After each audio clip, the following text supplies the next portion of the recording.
buenos días. This is the third in a series of videos helping you to describe a photo in the oral part of the exam. With that said, let's get going.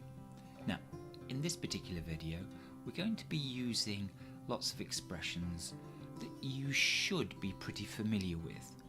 That's one of the problems is you did do these a number of years ago and they're not quite as easy to remember as they should be. So in the exam, the important thing is recalling and remembering these words and these phrases, the block phrases.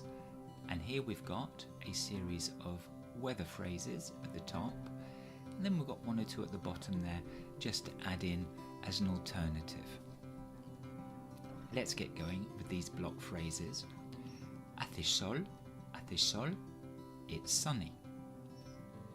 Hace buen tiempo, it's nice weather.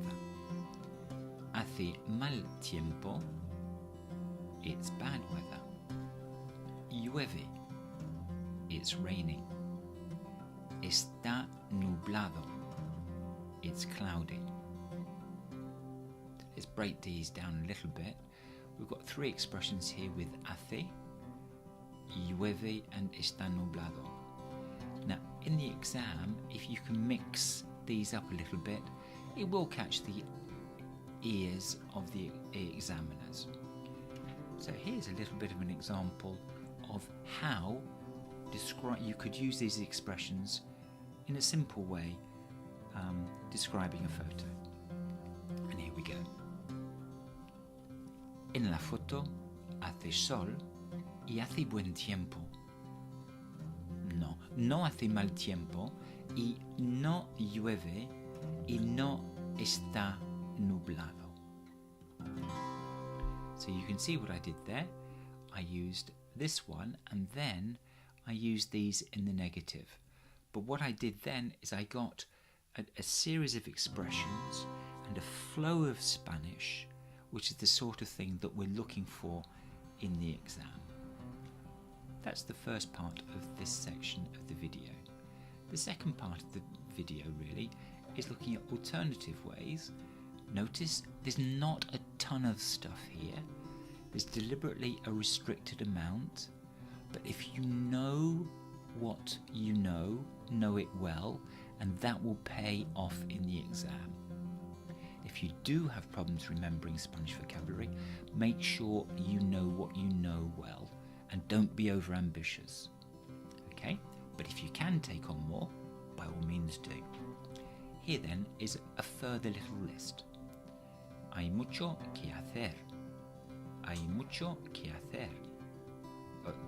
Perdón, mucho que ver. There's lots to see. Hay mucho que ver. Hay mucha acción. There's lots of activity, lots going on. And finally, es cultural, it's cultural. So, hay mucha acción. Notice I've got the A on the end here because acción is feminine. Indeed, all words ending in C-I-O, accent N are feminine. Hay mucha acción. If you're not really into the grammar, just learn it. Hay mucha acción. Block phrase, job done. Hay mucha acción, there's lots of activity. Es cultural, it's cultural. Here's a bit of an example now of how you could use this. So you could say, en la foto hay mucho que ver. Hay la playa, hay el mar, hay árboles, hay un hotel. Y hay mucha acción. Hay muchas personas en la playa. Pero no es cultural. No es cultural. So there you can see I've played around with it again. I've put a negative in there to make it negative. No es cultural.